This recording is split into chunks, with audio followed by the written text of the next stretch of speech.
Yama, my name is Corey Tutt. I'm a proud Gamilaroi man, the CEO and founder of DeadlyScience, a not-for-profit that engages all our mob across Australia in all things STEM. We get excited about it. We started this amazing project called the Deadly Labs Project, which was about, instead of sending STEM kids, which we've traditionally done, actually going out and developing kids with elders, knowledge holders, and trying to engage our kids with the first scientists, Aboriginal and Torres Strait Islander people. So we did it. We went to Robinson River and we made this kit, and here is the video. Let's go to Robinson River right now.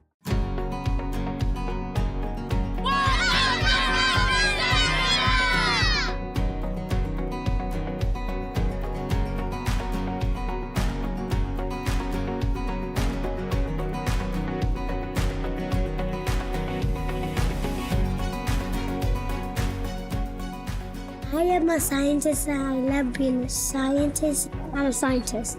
I love science. Today we are starting with a chat.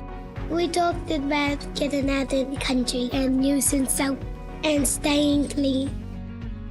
We make our own soap, showing them the ingredients and how to make it before and after.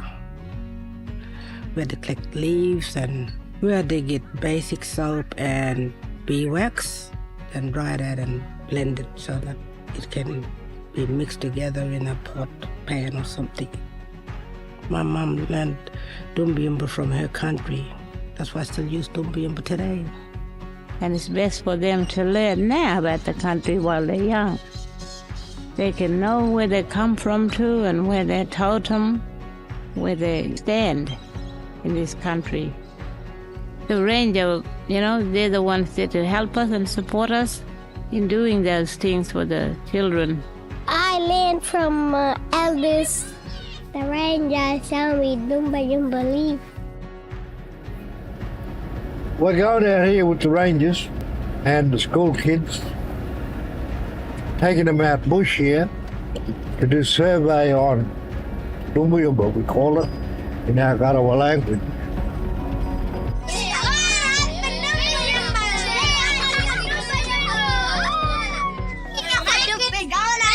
Just to get Dumba, we gotta cook it and we gotta make a soap and we gotta wash our hand with it.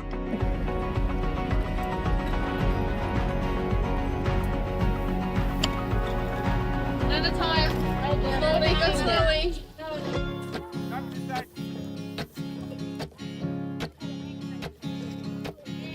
Am I gonna go look around for it, Lee?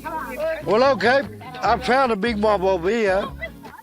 Yes, look at you, you've got lots today. Gotta wait for next year for this to grow again. We used to go and pick Dumba leaf so we can use it in different kinds of way. So I want them to learn what is named in Garawa, but they're in the bush. If they go out on their own country, their elders can show them their knowledge. It's important that we keep our Dumbiumba soap for the future, for the generation, for our kids. When we were kids, we had the same thing like that. Our mother and grandfather used to teach us out in the bush, take us, used to show us these things.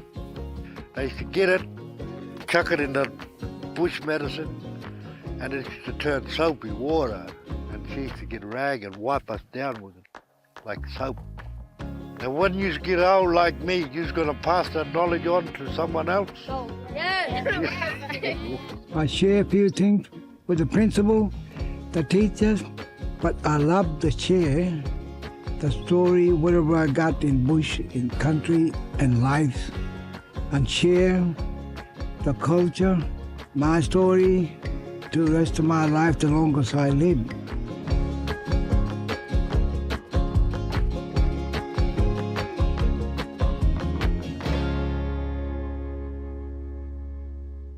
How exciting. Deadly scientists from Robinson River getting to Munster. Now, let's go talk to a chemist and see what they have to say. Yama, I'm with my friend Alice Motion. She is a chemist here at the University of Sydney. And Alice, can you explain a bit more about what you do? Of course I can. Welcome, Corey. As well as being your friend, I'm a chemist, a scientist who works at the University of Sydney, and we work on lots of different things in our research group. We like to try and make new medicines, and we also like to study how we can make science education and science communication better by working with the community. Science isn't just done here. With lab coats, these silly goggles, it actually can be done anywhere, just like in Robinson River. Yeah, we're in a lab today, so we're wearing this protective equipment, but you don't have to be wearing a lab coat or glasses to be a scientist, and we've seen that from the wonderful young deadly scientists at Robinson River.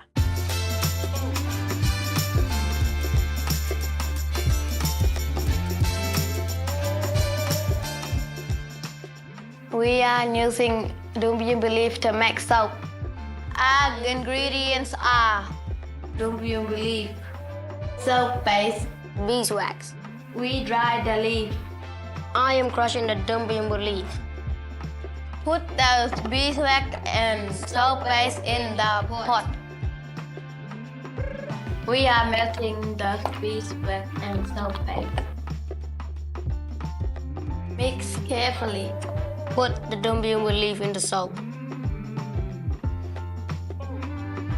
Wow, the color is changing from red to green. We are pouring the Do You Believe soap into the mold.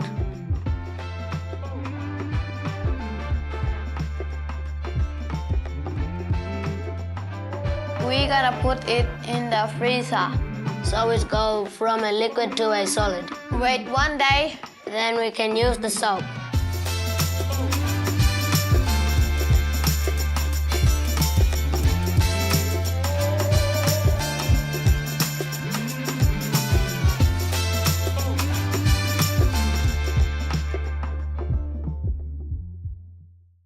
We've just seen the incredible deadly scientists from Robinson River and their bush soap experiment. Alice, why is it important that we wash our hands? So when we are going about our day, we come into contact with other people, we come into contact with animals, we come into contact with surfaces that people have touched, and it means that we pick up dirt, we pick up viruses, we pick up bacteria.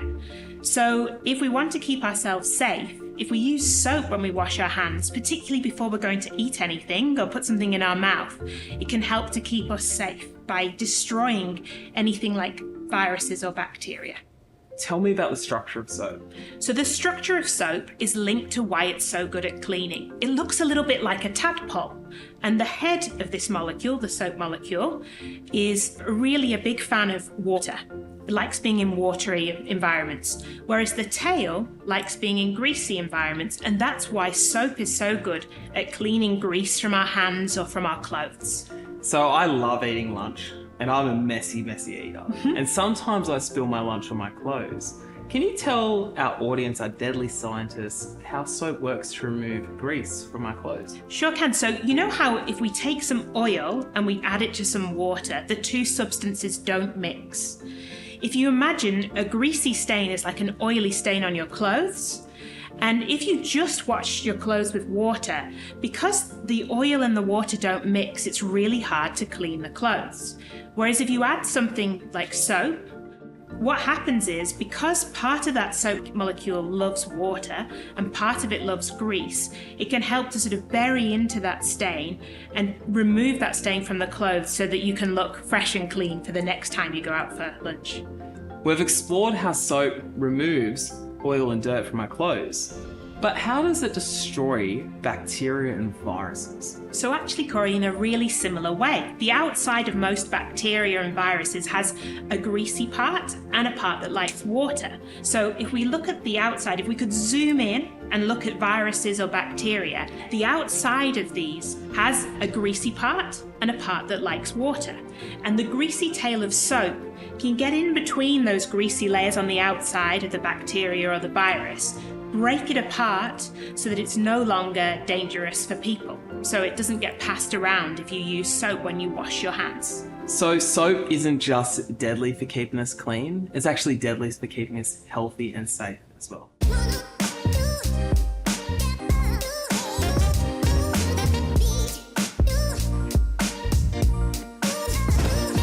We are scientists.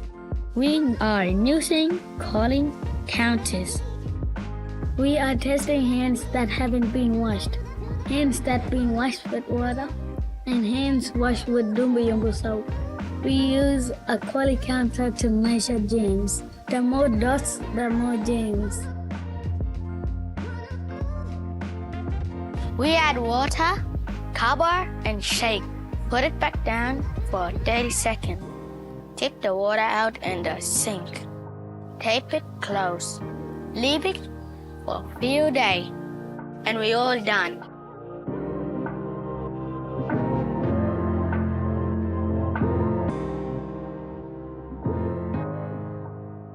Science isn't just really done in a lab like this, it can be done kind of anywhere. It can be done anywhere, especially when you have such wonderful deadly scientists like these young people from Robinson River. What the deadly scientists at Robinson River showed us with their hypothesis is that if you take a hand that's been washed just with water, it will have more bacteria on it than if you take a hand that's been washed with soap and water. And that's what they were testing in their experiment. And now, Alice, you've been a scientist for a number of years now. Why do kids make the best scientists? Oh, I think because they ask questions. I think to be a good scientist, you have to ask really good questions. You have to be curious about the world around you. And then you need to take in data. You can do this by looking, you can do this by touching, and you need to see how things change and see what you can record in that way. So a lot of deadly scientists will be watching this video. Do you have any advice for any deadly scientists out there that want to be a chemist one day? I think I'd say to them, you already are a fantastic scientist. You have so many of those skills about being curious, about looking at the world around you. And if you stay curious, if you study hard at school, try and concentrate on your maths and your science, and you will be so welcome. So you're saying science isn't just done here in the lab, it's done all over, including in Robinson River with our young deadly scientists. Sure is. These are wonderful young scientists, and just shows that everyone can be a scientist, and it belongs to everybody. And to all our deadly scientists out there, from Garawa Country to Robinson River, across this continent that we call Australia, remember to stay deadly, and remember you can be a scientist too. And it doesn't have to be here. It can be anywhere. So keep being deadly, keep loving science, and we'll see you soon. Bye.